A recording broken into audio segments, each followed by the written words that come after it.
السلام علیکم۔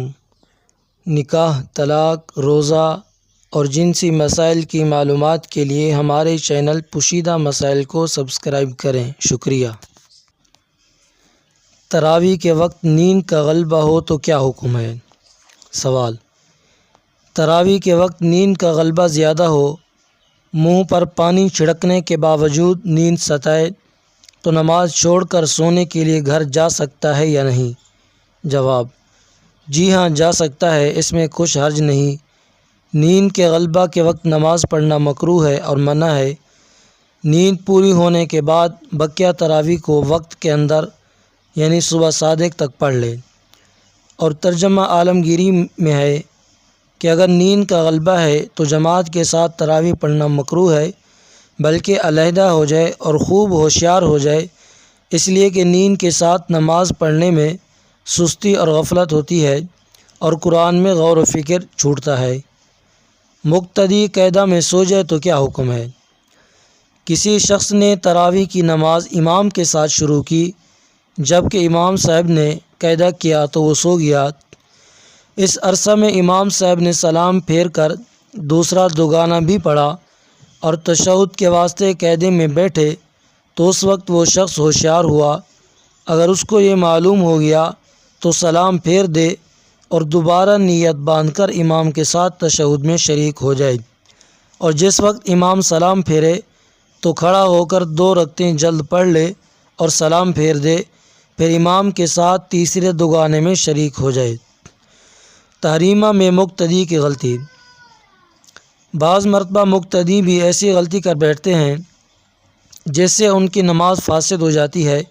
مثلاً امام کے تکبیر تحریمہ یعنی اللہ اکبر کہنے سے پہلے مقتدی اللہ اکبر کہہ دیتے ہیں، یا امام کے لفظ اللہ ختم ہونے سے پہلے ہی لفظ اللہ کہہ دیتے ہیں۔ ان دونوں صورتوں میں نماز کا شروع کرنا صحیح نہیں ہوتا۔ ان مقتدیوں کو چاہیے کہ وہ پھر سے دوبارہ اللہ اکبر کہہ کر امام کے پیچھے نماز کی نیت باندھیں۔ اکثر مقتدیوں کو دیکھا جاتا ہے کہ اگر امام رکوع میں چلا گیا تو اس کے ساتھ رکوع میں شریک ہونے کے لیے سیدھے کھڑے ہوئے بغیر اللہ اکبر کہتے ہوئے رکوع میں چلے جاتے ہیں، اس طور پر کہ ان کی اللہ اکبر کی آواز رکوع میں پہنچ کر ختم ہوتی ہے۔ اس طرح نماز میں شریک ہونا درست نہیں۔ تکبیر تحریمہ کے فارغ ہونے تک کھڑا ہونا فرض ہے، یعنی سیدھے کھڑے ہو کر اللہ اکبر کی آواز ختم ہو جائے، اس کے بعد رکوع کے لیے جھکنا چاہیے۔ اگر تکبیرات تحریمہ بحالت قیام ختم نہ ہو تو اس کا نماز میں شمول صحیح نہیں ہوا۔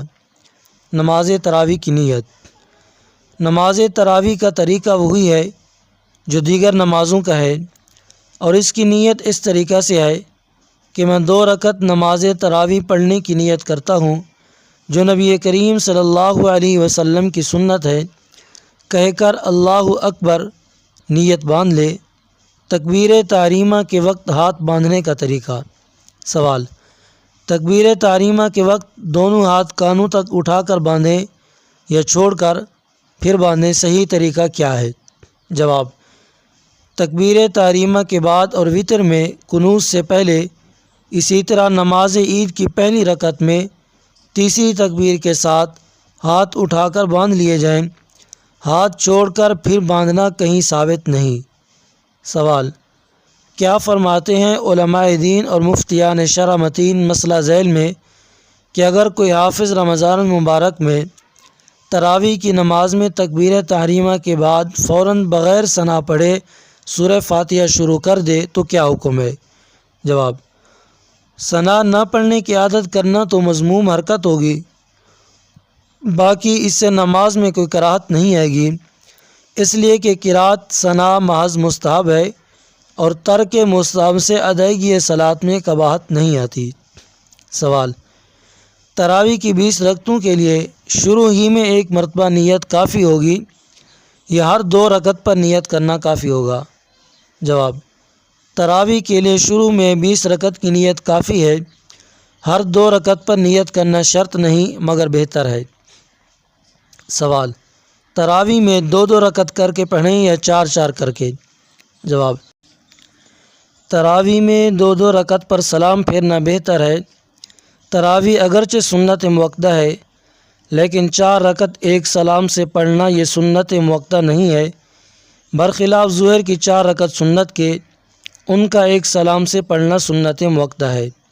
سوال: یکم رمضان کو حافظ سنانے کے لیے تیار ہوا، ایک مقتدی نے انکار کیا کہ ہم قرآن شریف نہیں سنتے۔ امام اور دیگر مقتدیوں نے اس کو جواب دیا تم نہیں سنتے، ہم سنیں گے۔ اس پر شخص اول نے کہا چھوٹی صورتوں سے پڑھاؤ۔ اعتراض کرنے والا شخص توانا اور تندرست ہے، اس صورت میں شرعاً کیا حکم ہے؟ جواب: فقہا نے لکھا ہے کہ افضل اس زمانے میں اس قدر پڑھنا ہے کہ تراویح مقتدیوں پر بھاری نہ ہو۔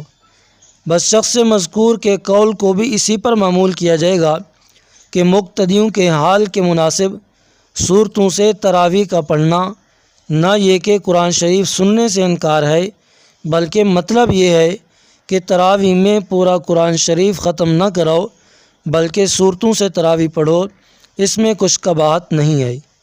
سوال: ایک شخص جماعت تراویح میں یہ اعتراض کرتا ہے کہ لوگ دن بھر کے تھکے ماندے ہوتے ہیں، اس لیے حافظ کو اتنی لمبی لمبی رکعتیں نہ کرنی چاہیے، تو اس صورت میں امام کو کیا کرنا چاہیے؟ جواب: امام کو قرات ہلکی ہی کرنی چاہیے، البتہ ایک دفعہ ختم قرآن شریف تراویح میں ہو جانا سنت ہے، ایک پارہ روزانہ ہو جایا کرے، اس سے کم نہ ہو۔ سوال: تراویح میں پورا قرآن شریف پڑھنا افضل ہے یا سورہ فیل سے تراویح پڑھنا بہتر ہے؟ جواب: در مختار میں ہے کہ قرآن کا ختم تراویح میں ایک بار سنت ہے اور قوم کی سستی کی وجہ سے اس کو ترک نہ کریں، اسی پر عمل ہے اور یہی معمول بھی ہے۔ سوال: اگر کوئی شخص 20 رکعت تراویح سنت ہونے کا اعتقاد رکھتے ہوئے کبھی 11، کبھی 13 اور کبھی 41 رکعتیں پڑھے تو کیا گنہگار ہوگا؟ اعداد مذکور احادیث میں آئے ہیں یا نہیں؟ جواب: تراویح 20 رکعت سنت موقدہ ہے، اس کے خلاف کرنے والا حنفیہ کے نزدیک تارک سنت ہے اور سنت کے خلاف کرنا برا ہے۔ اور اعداد مذکورہ حدیث میں آتے ہیں، مگر حنفیہ کے نزدیک تمام احادیث پر پوری بصیرت کے ساتھ غور کرنے کے بعد یہی 20 رکعت راجح ہیں، اور حضرت عمر رضی اللہ تعالی عنہ کی تاریخ سے اسی پر صحابہ کا اجماع ہوا ہے۔